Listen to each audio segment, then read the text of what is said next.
북미 정상회담을 앞두고 한반도 정세는 그야말로 반전에 반전을 거듭하고 있습니다. 남북 정상이 만난 지 불과 한 달 만에 두 번째 정상회담이 파격적으로 열렸습니다. 트럼프 미국 대통령도 다음 달 12일 북미 정상회담 다시 추진하겠다는 뜻을 공식화했습니다.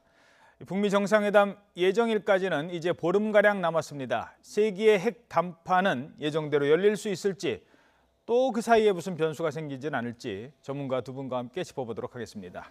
김용현 동국대 북한학과 교수, 신범철 아산정책연구원 안보통일센터장 자리에 함께했습니다. 안녕하십니까? 예, 안녕하십니까?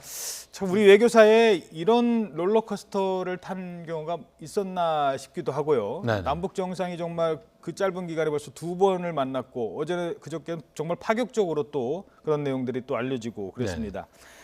그 지금까지 북미회담 취소하겠다는 트럼프 대통령의 편지가 공개된 날부터 오늘에 이르기까지 이 상황을 어떻게 평가하시겠습니까? 말씀하신 것처럼 롤러코스터를 탔다. 또 한반도가 이렇게 요동치는, 부정적 의미의 요동치는 것이 아니고 뭔가 대화와 회담을 향해서 가는 이 과정에서 이렇게 요동친 적이 있었던가. 아마 제 생각에는 한국전쟁 이후에 한반도 문제가 이렇게 급격하게 급진전하고 또 급격하게 또 그 후퇴하고 다시 또 진전되고 이런 모습을 띈 적은 제가 볼 때는 처음인 것 같습니다. 예. 그만큼 한반도에서 지금 한반도 비핵화 평화 체제를 둘러싼 외교전이 그야말로 숨가쁘게 진행되고 있고 그 과정에서 남북미 최고 지도자들의 그야말로 어떤 그 역동적인 다이내믹한 그런 행동들이 아주 광범위하게 또 아주 세밀하게 진행되는 이런 광경, 어떻게 보면 동시대에 우리가 살고 있다는 것 이 자체만으로도 어떻게 보면 좀 숨가쁠 정도로 그야말로 수많은 일들이 지금 이루어지고 있는 상황이라고 봐야 됩니다. 예.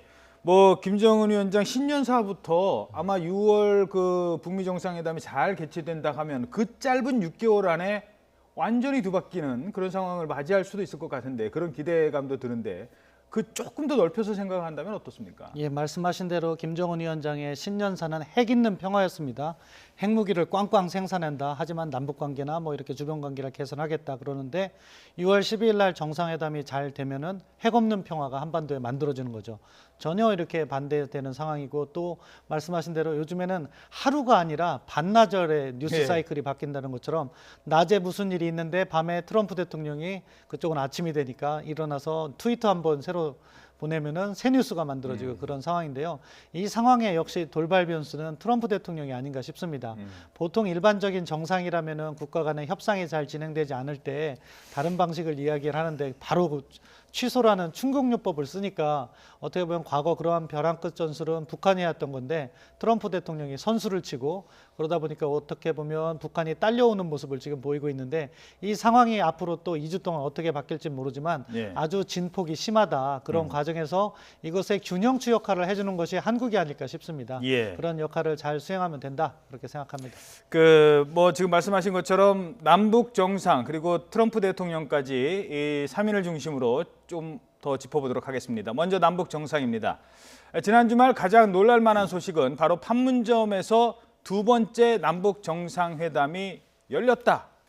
뭐 열린다가 아니라 열렸다라는 뉴스였습니다. 불과 한 달 만에 깜짝 만남을 성사시킨 두 정상의 발언 먼저 들어보시겠습니다.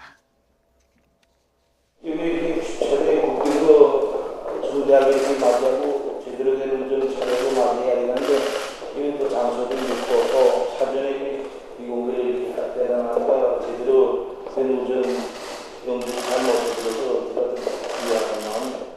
가을에 풍야는 하도 약속이 되어 있는데 그렇게 풍야를 방문해서 또 제대로 가는 것도 큰 의미가 있지만, 또 그 사람이 이렇게 쉽게 만나서 이렇게 해서 이렇게 판문점에서 만났다. 이것도 또 남북 간의 새로운 시대가 예. 자, 뭐 남북 정상이 극비리에 전격적으로 만났다는 거, 그리고 뭐 그 외의 내용들은 이미 지난 주말에 말씀을 드렸으니까 그것보다 좀 더 나간 질문만 드리도록 할게요. 일단 뭐 한 라인을 할 수도 그러니까 전화 통화를 할 수도 있는 거고 물론 전화 네. 통화를 해서 만났습니다만 아니면은 뭐 특사를 파견할 수도 있는데 그 정도까지만 전문가들도 예상했잖아요. 네네. 근데 이렇게 아예 그 직접 네. 이른바 번개 미팅이라고 하죠 요즘 말로. 네. 그 번개 미팅을 한 이유는 어디에 있을까요? 그만큼 한반도 정세를 최대한 안정적으로 관리해야 되는데 매우 급박한 상황들이었다 이렇게 봐야 될 것 같습니다. 시간이 없었다. 그렇습니다. 또 지금의 전체적인 국면을 보면 남북미 최고 지도자가 판 자체를 끌고 가는 형식입니다. 예. 이 형식에서는 직접 만나서 빨리 자신들의 입장들을 전달하고 또 트럼프 대통령의 입장이 김정은 위원장에 전달되고 또 김정은 위원장의 입장이 문재인 대통령을 통해서 트럼프 대통령에게 빠른 속도로 전달돼야 되는 그런 시급함이 있었다. 이번 남북 정상회담 2차 정상회담은 사실상 형식은 남북 정상회담이었지만 내용상 간접적인 남북미 정상회담이었다. 이렇게 봐도 무방합니다. 그만큼 6월 10일 북미 정상회담을 앞두고 난기류에 빠졌던 한반도 정세를 정상화시키는 그런 차원에서의 남북 정상회담이 개최됐고 그것에서 가닥이 잡히기 때문에 또 바로 지금 북미 간의 판문점에서 접촉이 어제부터 있었다는 거 아닙니까? 그렇죠. 이것도 지금 그 탄력을 받아서 진행되는 것이고 오늘 아침에 저희 수업하면서 학생들한테 이 상황을 어떻게 보느냐 그랬더니 학생들 이야기가 꿈꾸는 것 같다. 도대체 현실로서 존재하는 게 아니고 언젠가 꿈속에서 들었던 이야기 같다. 이런 이야기를 할 정도거든요. 그만큼 지난 토요일 날 깜짝 남북 정상회담은 사실상 현 상태에서 한반도의 이 난기류를 그야말로 걷어내는 예. 그런 차원에서의 매우 중요한 2시간 동안의 남북 최고 지도자의 회담이었다. 일반적으로 외국 정상들끼리 만나면 사실 4시간짜리 정상회담입니다. 그래서 2시간에 압축적으로 할 수 있는 이 남북 정상회담은 굉장히 매력적인 회담이에요. 뭐 통역이 일단 필요 없잖아요. 그렇습니다. 그리고 지금 이제 특사 파견을 한달지 또는 여러 가지 뭐 전화 통화도 할 수 있습니다만 그것이 갖고 오는 효과는 빨리 나올 수가 없습니다. 그래서 바로 두 지도자가 확인하고 그것을 트럼프 대통령과 공유하면서 6월 10일 싱가포르 정상회담을 거의 확정적으로 만들어내고 이런 과정들이 앞으로도 이런 남북 정상회담은 이번 두 번째 정상회담입니다만 앞으로도 이런 형식의 정상회담 올해 저는 한두 번 더 있을 거라고. 그렇군요. 그 얘기는 제가 잠시 뒤에 다시 질문 드리도록 하고요. 그 두 정상이 만나서 이런 얘기를 했다라고 공개된 얘기가 있고요. 그게 알려진 얘기가 있고. 근데 또 궁금한 건 그것 외에 지금 뭐 협상이 진행 중이니까 남북 정상이 공개하지 않았을 얘기가 오히려 더 많았을 것 같다는 생각은 듭니다. 뭐 추론을 하자면 어떤 얘기를 나눴을까요? 예, 뭐 2시간을 가졌는데 대통령께서 발표하신 내용은 한 5분 남짓이었습니다. 그러니까 1시간 55분 이내 깊은 이야기가 있을 거라고 생각하고요.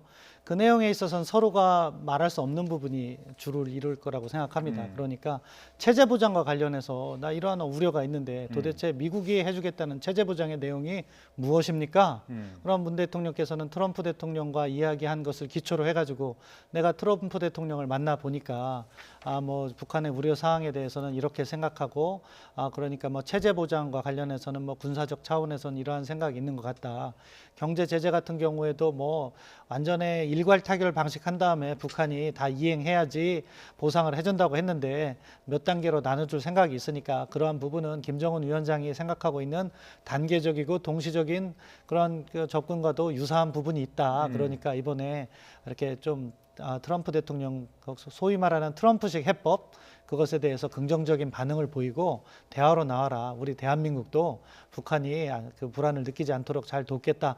뭐 이런 식의 진솔한 이야기를 서로 주고받았을 거라고 생각합니다. 예. 그리고 아마 이런 표현 김정은 위원장한테 이런 단어가 나왔을 것 같아요. 지난번에 주신 USB 잘 봤는데요. 이제 그 단어가 주는 의미는 그러니까 지금 경제 개발의 가장 그 목적은 사실 그거 아닙니까? 지금 핵을 포기하는 대신 국민들을 잘 먹게 잘 살게 하겠다는 게 멋지게 드러난 목적이니까요. 근데 트럼프 대통령이 지금 이렇게 지원을 해준다는 걸로 봐서는 이게 다 안 될 것 같고 부족할 것 같고 그러면 문재인 대통령한테 지난번에 주신 USB 보니까 뭐 이런 발전소 얘기도 있고 철도 얘기가 있던데 그런 걸 더 물어보진 않았을까는 어떻게 보십니까? 물론 그렇습니다. 지금 이제 전체적으로 북한에 대한 체제 안전 보장과 관련된 부분에서 북한이 가장 관심 있는 것 중에 하나는 북한판 마샬 플랜, 북한에 대한 개발입니다. 이 부분이 북한이 핵을 포기하는 것과 연관돼 있다 이렇게 보시면 됩니다. 그렇죠. 예. 그러니까 북한 입장에서는 핵 있는 빈국으로 남을 것인지, 핵 없는 개발도상국으로 갈 것인지, 이 경로에서 핵 없는 개발도상국으로 지금 이제 방향을 잡은 겁니다. 이 과정에서 보다 중요한 부분은 이제 북한에 대한 보상, 그것이 이제 정치 군사적인 보상은 심 교수님께서 말씀하신 거고, 그 다음에 이제 경제적 보상이 분명히 따라야 된다. 그 부분에 대해서도 분명히 미국이 좀 확약을 해줘야 된다. 그것에 대해서 문 대통령께서도 충분히 트럼프 대통령에게 우리 입장을 전해달라. 그러니까 트럼프 대통령의 입장이 전달된 측면도 있고, 또 하나는 김정은 위원장의 자신이 갖고 있는 솔직한 속내, 한반도 비핵화 평화체제에 대한 부분, 또 북미 관계와 관련된 부분, 또 북한에 대한 경제 지원과 관련된 부분, 이런 부분에 대해서 충분히 자신의 입장을 트럼프 대통령에 전해달라. 이 부분이 논의되면서 간접적인 문재인 대통령이 중개 역할을 하면서 사실은 중계 방송하면서 간접적인 북미 정상회담이 열렸다 이렇게 봐도 될 것 같습니다. 예, 알겠습니다. 그 뭐 지금 말씀하신 내용 안에 극비리에 만난 이유가 다 이제 포함이 됐을 거라고 보고요. 오늘자 한 일간지에 참 제목이 정말 와닿는 제목이 있습니다. 남북은 이렇게 만나야 된다. 아니 뭐 언제 만나자고 약속하고 국민들한테 보여주고 뭐 그렇게 만납니까? 2시간이면은 바로 만날 수 있는데요. 이른바 셔틀 외교, 이게 좀 자리가 잡혀가는 어떤 단초가 됐다 이렇게 보실 수 있을까요? 예, 뭐 서로의 필요에 의해서 그러한 정상회담이 충분한 시간이나 뭐 준비를 거치지 않고 즉석에서 이루어질 수 있다는 점에서는 남북 관계가 한 차원 더 업그레이드 됐다 그렇게 평가할 수 있겠습니다. 사실 이러한 필요성은 2000년, 2007년 그 정상회담에도 계속 제기됐고 그러한 노력을 해야 된다고 이야기는 했지만 이루어지지 못했던 부분이거든요. 근데 지금 벌써 한 달에 2번 만나는 전례 없는 상황이 벌어졌는데 뭐 매달 만날 필요는 없지만 1년에 서너 차례씩 뭐 특별히 이슈가 없다고 하더라도 상호 간의 신뢰를 증진하는 차원에서 만나는 거 저는 바람직하고 그런 식으로 계속해서 진전이 이루어져야 된다고 생각합니다. 다만 한 가지 이 포인트에서 너무 우리가 또 현실을 잘못 봐서도 안 되는 것이 북한이 필요한 상황이 되니까 만나게 되는 거예요. 지금도 보면은 판문점 선언 있고 관계가 계속 잘 진행됐으면 모를까 한번 위기가 왔거든요. 그 위기 때 트럼프 대통령이 판을 깨버리니까 북한으로서는 미국에 대해서도 대화 의지를 피력하고 만약에 그게 잘 안 됐을 때 한국을 통해서 접근하려는 그런 시도에서 정상회담을 요청했다는 점에서는 이러한 것이 북한의 일반적인 특별한 상황이 아니더라도 일반적인 상황에서 자연스럽게 개최되는 그러한 수준까지 되면 두 차원 업그레이드 될 수 있다 그렇게 생각합니다. 그렇군요. 그러니까 뭐 고위급 회담 갑자기 취소하던 북한이 갑자기 문재인 대통령을 만나자고 하는 거는 그만큼 절실했다. 라고 볼 수 있는 거군요. 물론 그 부분에도 우리가 의미는 있습니다. 왜냐하면 그 절실함을 풀기 위해 한국에 의존한다는 측면에서는 긍정적인 부분이 있는데 이렇게 어려움이 따랐을 경우에만 만나는 것이 아니라 좋은 시기에도 자연스럽게 만날 수 있는 그러면은 한 단계 업그레이드 된 것이 아니라 2단계 업그레이드 된다고 평가할 수 있겠습니다. 예. 자 그리고 뭐 지금 자유한국당 같은 경우는 뭐 비공개로 만난 거에 대해서 뭐 절차적인 문제를 좀 제기하고 있는데 전문가 입장에서는 어떻게 보십니까? 절차적인 문제는 그것이 이제 그 정상적인 상황일 때 이야기입니다.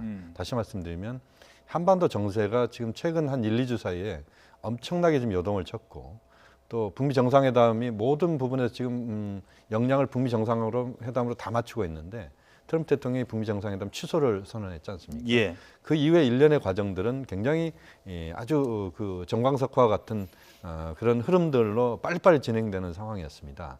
그런 상황에서는 남북관계 현재 상황에서 상당한 그 시급히 해결해야 될 과제들 같은 경우는 북미 정상회담이 곧 앞서 지금 6월 10일 날 있기 때문에 남북 정상회담을 그런 비공개로 할 수밖에 없는 이 현실에 대해서는 전 충분히 이해가 돼야 된다. 그리고 남북 정상회담이 그야말로 신 교수님도 말씀하신 것처럼 이것이 어떤 특정한 어떤 이슈나 이런 부분들도 중요하지만 예.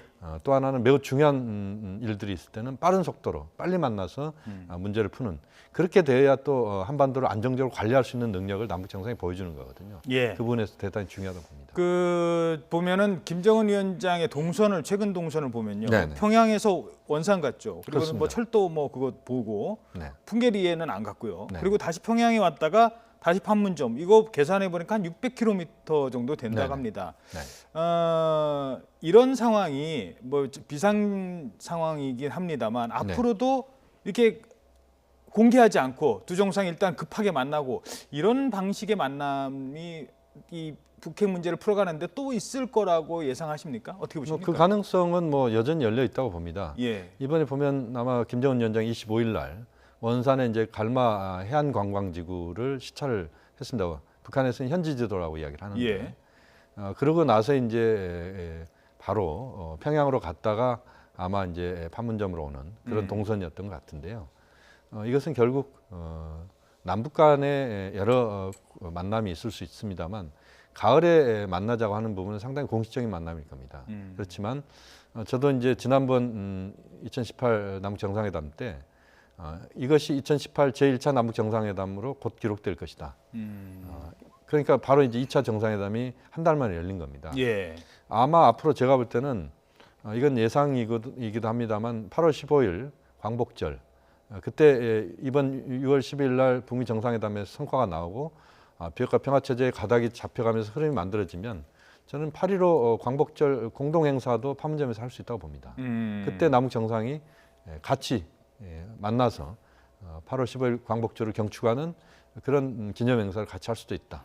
이건 이제 뭐 예상 중에 하나입니다만 예. 그만큼 남북 간에는 이제는 친구처럼 만나야 된다라고 하는 대통령 이야기가 있었는데 그런 식의 만남을 통해서 좀 더 자연스럽게 그러니까 남북 정상회담이 한번 열리면 그걸 갖고 우리가 너무너무 많은 그 해석을 하고 이런 것보다는 예. 자연스럽게 만날 수 있고 또 거기에 대해서 국민들이 동의하고 예. 북한 주민들이 동의하는 이런 만남이었으면 좋겠습니다. 예. 지금 뭐 화면에 나왔습니다만 문재인 대통령이 그 평소에 안 타던 검은색 승용차가 아니라 평소에 안 타던 그 영부인차를 타고 갔고 그리고 김여정 부장이 또 나와서 먼저 나와서 영접을 하고 그리고 두 사람이 포옹을 하고 뭐 이런 부분들은 굳이 뭐 전문가분들께서 말씀하지 않으셔도 화면을 통해서 이제 이해를 할 수 있기 때문에 지금 이렇게 넘어오는 모습 보이지 않습니까?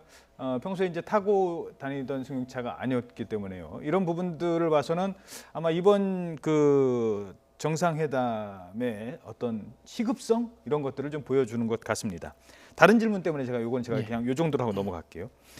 서훈 국정원장, 배석자들 중에 서훈 국정원장 그리고 김영철 통일전선부장 이 두 사람이 아마 두 정상보다 앞으로는 더 자주 만나야 되고 더 많이 통화를 해야 될 것 같거든요. 이 남북 문제 푸는데 이 두 사람의 앞으로의 역할 어떻게 전망하십니까? 앞으로의 역할뿐만 아니라 아마 작년 12월 올해 평창 올림픽 그 평창 프로세스가 시작되는 그런 과정에서 엄청나게 많은 접촉을 한 것 같습니다. 그리고 양자 간의 신뢰가 어느 정도 쌓여 있는 것이고 언제든지 정상회담을 갖다가 건의할 수 있을 정도로 역할을 하고 있다고 생각합니다. 예. 이러한 관계는 앞으로도 계속 지속될 거라고 생각하고요. 적어도 남북 관계 부분에 있어서 한라인 정상 간의 한라인 통화는 안 되지만 우리의 국정원과 북한 통전부 사이의 한라인은 지금 수시로 가동되고 있다. 그렇게 평가하고 싶습니다. 예. 게다가 지금 폼페이오 라인까지 그렇습니다. 그 세 사람이 아마 이 남북미를 같이 실무를 좀 조율해야 될 것 같은데 네. 볼턴도 뭐 강경 목소리를 일단 나오겠죠. 네네. 세 사람만 먼저 보면 어떨 것 같습니까? 그동안 이제 서훈, 김영철, 폼페이오 이 세 라인 그리고 이제 최고 지도자인 문재인, 김정은, 그다음에 트럼프. 예. 이 6분이 사실상 현재까지의 한반도 비핵화 평화체제, 남북 북미 정상회담을 다 끌고 온 분들입니다. 그러니까 이 6분이 가장 상황을 정확하게 이해하고 있고 앞으로의 전망과 관련돼서도 가장 중요한 역할을 할 사람들입니다. 아마 폼페이오, 서훈, 김영철 이 라인은 작년 12월이 아니라 오히려 문재인 대통령 정부 출범 직후부터 아마 가동이 됐을 거라고 저는 추론을 합니다. 예. 그만큼 빈번하게 만나면서 상호 신뢰를 충분히 쌓아오고 있다. 또 어떻게 한반도 정세를 끌고 가야 문제가 풀릴 수 있다라고 하는 부분에 대해서 상호 간의 공감대, 세 사람의 공감대가 분명히 있다라고 봅니다. 예. 그리고 이번에도 보면 남북 정상회담에도 서훈, 김영철, 그다음에 폼페이오 라인이 가동됐다. 그러니까 북측과 우리 측의 남북 정상회담이지만 사실상 미국도 간접적으로 정상회담에 들어오는 그런 식의 정상회담이 이루어졌기 때문에 미국이 이 정상회담을 몰랐던 거 아니냐 또는 정상회담에 대해서 미국이 부정적인 거 아니냐 이 논란은 사실은 전혀 논란거리가 안 되는 것이죠. 예. 현재도 지금 실무 접촉을 하고 있는 두 사람이 있습니다. 바로 북미 정상회담 다시 하기로 하면서 네네. 실무 회담에 지금 가동이 되고 있지 않습니까? 그렇습니다. 뭐 성김 전 주한 대사 지금 그리고 필리핀 대사. 현재는 필리핀 대사. 네네. 그리고 김선희, 최선희. 죄송합니다. 최선희. 외무성 부상. 예, 이 두 사람이 지금 현재 조율 중이죠. 그렇습니다. 어제부터 이제 만남이 이루어진 것 같은데요. 오늘도 아마 만날 겁니다. 판문점에 우리 자유의 집이나 북측의 판문각 통일각 이 세 곳을 지금 오가면서 지금 접촉을 하고 있다 이렇게 알려지고 있는데 출퇴근 지금 회담을 하고 있다고 보시면 됩니다. 아마 내일 정도까지 회담이 열릴 가능성이 높습니다. 이 회담에서 가장 중요한 것은 의제와 관련된 부분을 명확하게 정리하는 겁니다. 다시 말씀드리면 북미 정상회담이 개최가 되면 공동 성명이나 공동 어떤 발표가 나와야 됩니다. 그 발표를 지금 발표 문안을 최종적으로 조정하고 있다 이렇게 보시면 될 것 같습니다. 물론 싱가포르에서 실무 접촉은 아마 내일 정도부터 이루어질 것 같은데 그 실무 접촉은 의전이나 경호 문제나 이런 문제들입니다. 그러니까 회담의 형식과 관련된 부분들은 싱가포르에서 접촉이 이루어지는데 가장 중요한 그야말로 그 공동 성명 또는 그 회담의 결과에 뭘 담을 것인지에 대한 부분은 어제 오늘 내일 이루어지는 지금 판문점 접촉이 거의 그 좌우를 한다. 그만큼 북미 정상회담을 앞두고 가장 중요한 사전 정지 작업이 판문점에서 이루어지고 있다. 이것도 대단히 의미가 있다. 왜냐하면 판문점에서 이루어진다는 것 자체는 우리가 어떤 식으로든 우리 역할이 조금이라도 있을 수 있는 부분들입니다. 그러니까 북미 간의 정상회담 하지만 판문점에서 열린다는 것 자체는 대단히 한반도 문제를 보다 한반도의 시각에서 볼 수 있는 것들을 더 포함시킬 수 있다. 이런 점에서 어제 오늘 내일의 이 실무 접촉의 결과가 북미 정상회담을 좌우한다. 매우 중요한 회담이 지금 이루어지고 있다고 봅니다. 게다가 두 사람이 한 사람은 뭐 통역사 출신이지 않습니까? 최선희 같은 경우는 그리고 성김 전 대사 같은 경우 현재 뭐 필리핀 대사입니다만 성김 전 대사 같은 경우도 한국어에 상당히 좀 능통한 걸로 알려져 있고 또 육자 회담을 옛날부터 이끌었고 아마 정말 디테일한 데까지 실무자들이 본인들이 다 아는 부분까지 얘기할 수 있는 그런 회담의 특징도 있을 것 같아요. 예, 그렇습니다. 디테일 부분에 강하고 그렇기 때문에 외교 문서의 드래프트라고 하죠. 문서까지 작성할 수 있는 실무자급에서의 최고 레벨에서 지금 협상을 하고 있다 이렇게 보시면 될 것 같습니다. 사실 정상 간에는 문서를 작성하지 않습니다. 그 밑에 실무자 간에서 작성을 하는 것이고 그렇지만 과장급이나 이런 레벨은 너무 낮아서 예. 이러한 중요 문제의 합의문을 작성할 수는 없는데 아마 뭐 차관부급 뭐 부상이고 지금 필리핀 대사를 마치 하고 있지만 차관급급 이상이라고 보고 그런 측면에서는 둘이서 물론 뭐 본부 백악관과 평양 뭐 이렇게 연락을 해서 최종 합의는 받겠지만 중요한 합의문을 만들 수 있는 최고위급에서 회담을 하고 있다 이렇게 평가합니다. 그 성킴 대사가 한국말을 유창하게 합니다. 예. 물론 공식적으로는 절대 한국말을 쓰지 않습니다. 그 통역을 개인적으로는 한국말 아주 그렇습니다. 잘합니다. 아주 잘합니다. 1960년생이고 초등학교까지 서울에서 학교를 다녔습니다. 아마 장충동 쪽에서 아마 성장을 한 것 같은데요, 예. 서울에. 그래서 제가 사실은 몇 년 전에 저희 학교 앞에 있는 어떤 그 빵집인데요. 예. 그 유명한 빵집 있죠. 예, 예, 그렇습니다. 예. 이 빵집에서 동국대 앞에. 예, 예. 유명한 빵집에서 이제 그 제 제자들하고 빵을 먹는데 예. 비가 오는 날이었는데 예. 성킴 대사가 친구들하고 오더라고요. 와가지고 아마 초등학교 동창들인 것 같아요. 한국말로 막 얘기해요. 아주 자연스럽게 한국말로 친구들하고 농담하면서 옛날 이야기를 하는 걸 제가 옆에서 이제 듣고 예. 그랬었는데요. 예. 최선희 부상과 성킴 대사가 신범철 교수 말씀하신 대로 감정의 조그만 부분들까지도 서로 잡아가면서 그 문구를 조정할 수 있다. 미국에서 가장 최고의 레벨인 성킴이 필리핀 대사가 한국까지 예. 와서 하는 이건 대단히 의미가 있다고 봅니다. 자, 한 1분 정도밖에 못 드릴 것 같은데요. 게다가 지금 다른 전문가들 한반도 문제 이른바 3인방이 지금 다 왔다는 거예요. 그러니까 핵 문제만 얘기하는 게 아니라 경제 문제, 그다음에 군사 문제, 예를 들어서 뭐 전술 무기 같은 거, 어떤 그런 것도 재배치 문제, 배치 문제 이런 것들도 얘기할 수 있을 만큼 이번 실무회담이 상당히 포괄적이고 디테일하다. 라고 좀 볼 수 있을 것 예, 같은데요. 합의문을 만들기 위해서는 각 분야의 담당자가 와야 되는 것이고 지금 보면 말씀하신 국방 분야에서는 랜달 스라이브 동아부태 차관보가 왔다고 하는데 뭐 국방부하고 띵크탱크에서 잔뼈가 굵은 전문가입니다. 그래서 북측의 요구사항의 의미를 다 알고 있을 것이고 거기에 대한 미국의 답을 준비해 왔을 거라고 생각하고요.